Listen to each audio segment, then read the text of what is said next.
অসুবিধা এটা দিয়ে।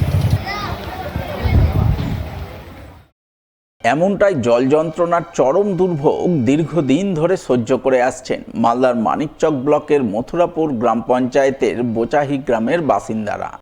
এই যে আমাদের গ্রামে কতটা মানে একটু বৃষ্টিতেই গোটা গ্রামটা ডুবে যাচ্ছে জলে। মানে ছোট বাচ্চাগুলা যে স্কুল আসছে, কত কষ্ট করে আসছে বাচ্চাগুলা স্কুল, যে ব্যাগটা মাথায় নিয়ে আসছে, গোটা একদম কোমর পর্যন্ত জলে ডুবে যাচ্ছে। মানে এত স্কুল, অনেকে তো স্কুলই যেতে পারছে না, মানে বাড়িতে এই জলের জন্য বাড়িতেই বসে থেকে যাচ্ছে। এই জলটা মোটামুটি বর্ষা যেদিন থেকে শুরু হচ্ছে সেদিন থেকেই জলটা মানে কি বর্ষা আসতে গেলেই আমাদের খুবই কষ্ট হয়ে যায়। তবে দীর্ঘ 4-5 বছর থেকে এই সমস্যায় আমরা ভুগছি। কোনো নিকাশি ব্যবস্থা নাই, এই নিকাশি ব্যবস্থাটা ভরাট হয়ে গেছে। আমরা পঞ্চায়েতকে জানিয়েছি, কিন্তু পঞ্চায়েত কোনো কথা না বলছে, কোনো টাকা আসছে না, তো আমরা কাজ করব। গ্রামবাসীদের অভিযোগ, তাদের এলাকায় জল নিকাশির কোনো ব্যবস্থা নেই। গ্রামের মূল রাস্তার পাশে একটি ছোট্ট পুকুর রয়েছে।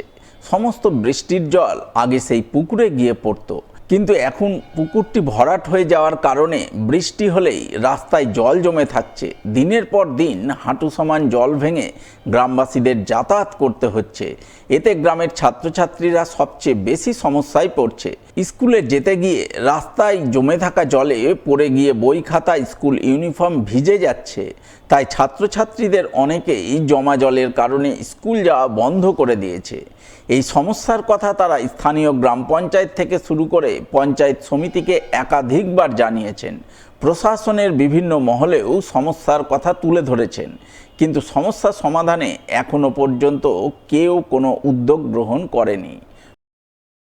আজ হবে কাল হবে এই বলেই টালমানা করছে, কিন্তু আজ পর্যন্ত দেখেও গেছে, সভাপতি এসে ছবি করে গেছে, দেখে আবার ছবি পাঠানোও হয়েছে, কিন্তু আবার উপর থেকে ফোন এসছে যে রাস্তা হয়ে যাবে, কিন্তু আজ পর্যন্ত কোনো ব্যবস্থা করা হয়নি। সব টালমানা, আজ হবে কাল হবে এই বলেই চলেছে।